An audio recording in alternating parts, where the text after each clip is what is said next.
Hey there, what's going on, YouTube gang, you blade lovers out there? What do we got in front of us today? Well, yes, another fixed blade from our friends at Auxiliary Manufacturing. Kind of an interesting covert name for custom knife company. Yes, and this is Michael out there at Auxiliary Manufacturing. And that is Michael Jarvis. Just wanted to give you the guy's last name. He's been great to deal with. And yeah, this is like my third fixed blade from him. I love his stuff. And, you know, you're never sure at first. You get one, check it out, so on and so forth. I was impressed right from the beginning. I'm impressed with his packaging. It's brown box, you might say. I'm impressed with, I'm going to get to the knife in a moment. I'm impressed with what he gives us inside. All right, so this one's going to have, because I'm going to read it now because I'm going to forget later, Carbon Waves 2x2 Aqua carbon fiber and in MagnaCut. There's a ticket. This came back from the Las Vegas show, and I'm not going to give you a price because they're going to vary. There you get a nice little sticker, and you can tell he's got a special one made just for this model. Here's a rubber Velcro patch, and you get this nice black confetti in the box. So everything is well padded. So this is called the Bottle Rocket. Look at this aqua carbon fiber. I called it fat carbon fiber. It may not be. I think it's just a layered carbon fiber, but it is carbon fiber nonetheless. Comes in a beautifully made thick Kydex sheath. And there is the Dagger, the Dagger. She is a beauty. And I was looking at this last night. I've had it for about a week or more now. And had to do reviews on some of his other stuff that came in. And I want you to look at that perfect grind right down the center. It's really a test of a knife maker's skill on how they do a double edge. Look at that perfect symmetry. That's what you're looking for. In MagnaCut, I believe his MagnaCut hardness is up there well over 60, although I don't see it mentioned anywhere. Recently did a review on a MagnaCut knife, the 302 by Aaron Bieber Knives, and his were in the 63 to 64 range. Not that this is a contest, okay, but you know, it becomes that. Oh, I don't want D2, you know, D2 is so passé, déclassé, whatever. Well, about 10 years ago, they were doing D2 knives and everybody loved them. Hey, tough steel, you know, easy to sharpen, so on and so forth. They use it in tool and die making. And the names change and we want the new names, even more than we want the new knives, I think, you know. You got to be able to lay claim to M390, MagnaCut, you know, S35VN, whatever.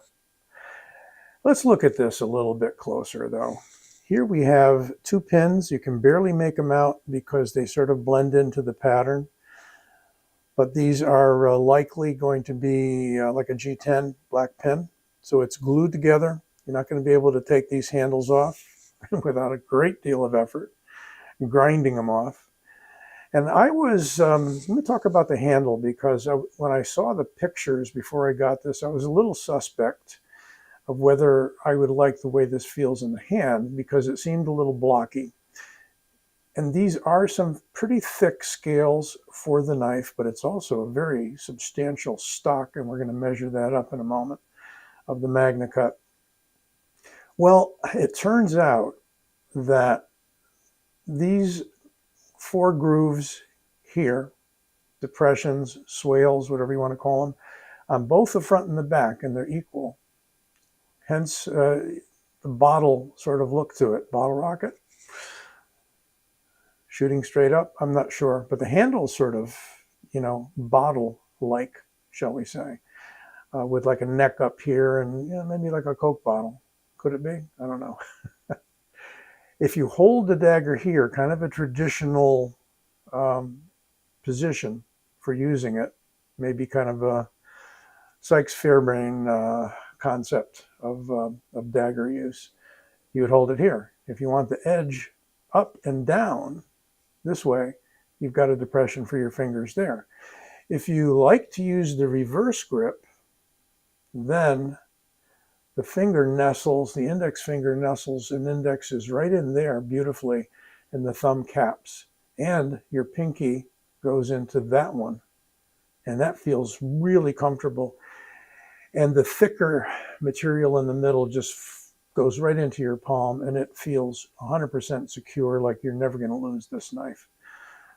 So that's what I like. So in this position, see, here, your pinky and the index and thumb are all working to align and kind of meld into these grooves.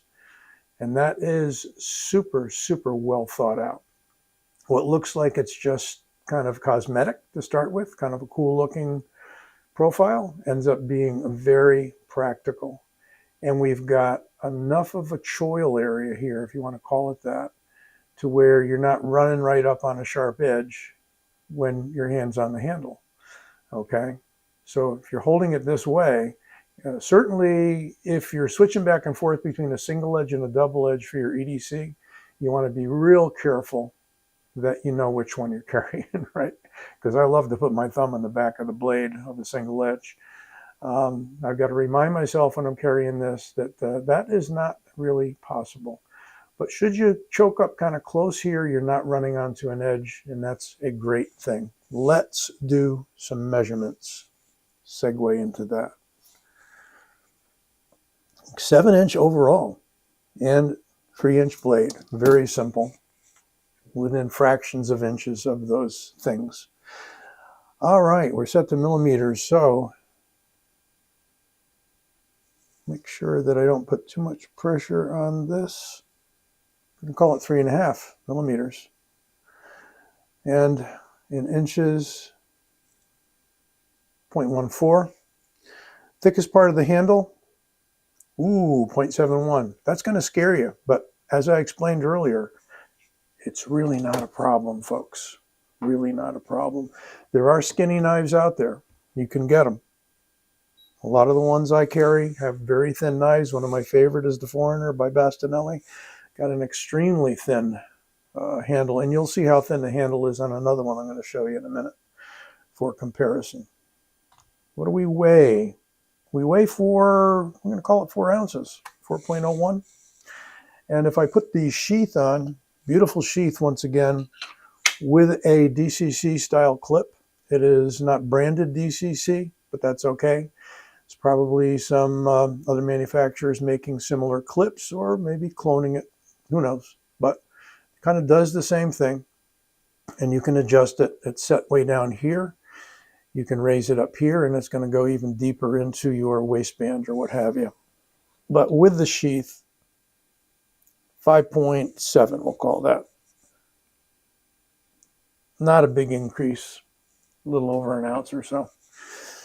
So, said we'd do some compares. Again, all we've got on the blade is Ox Manufacturing, abbreviated. Beautiful stonewash, really, really nice. Makes it, and it doesn't scratch up and doesn't show wear very easily.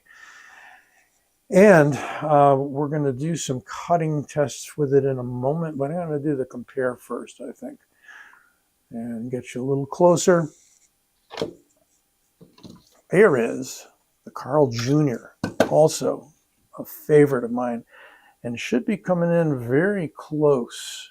Yes, exactly the same length, 7 inches overall, 3-inch blade, but single edge, but curiously, very much a dagger profile, right? As if it could have 2 edges if you didn't see that it didn't. And takes advantage of that flat spine up there to be able to do some beautiful stone file work, rock pattern, whatever you want to call it, and then a neat rock pattern on the handles on these. A couple other daggers here from other people. Here we have the tellum, meaning spear, from Bastinelli. Just ever so slightly longer overall. Let's see. Okay, those are even.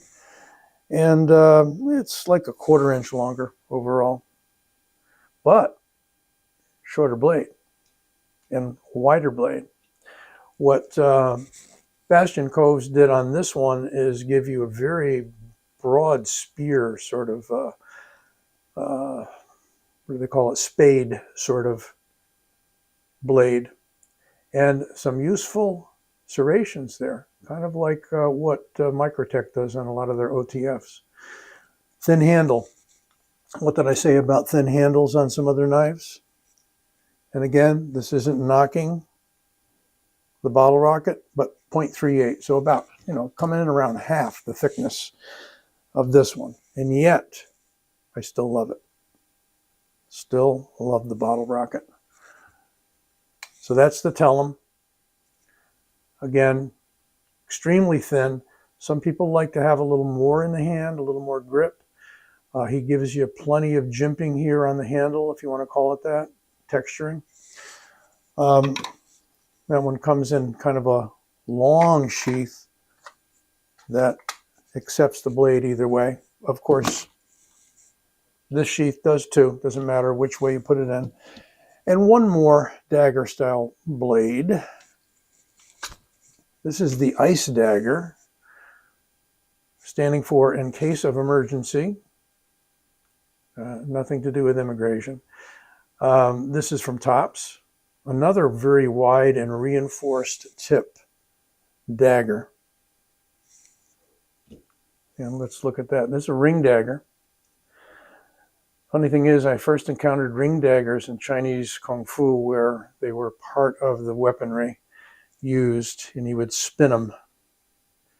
And so when Korean bits came along with rings and I learned those, it was very familiar to me. About 1 inch longer overall.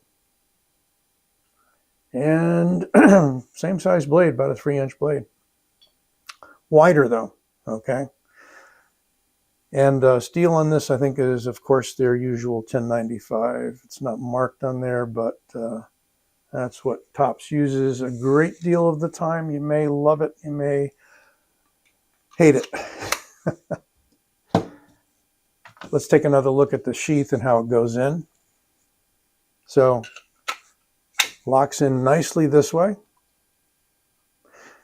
Spin it around, locks in nicely the other way. Does not matter. Completely symmetrical sheath and handle, and we're pretty much locking in on the bolster area here with it being contoured. So that contour helps retain it in the sheath too.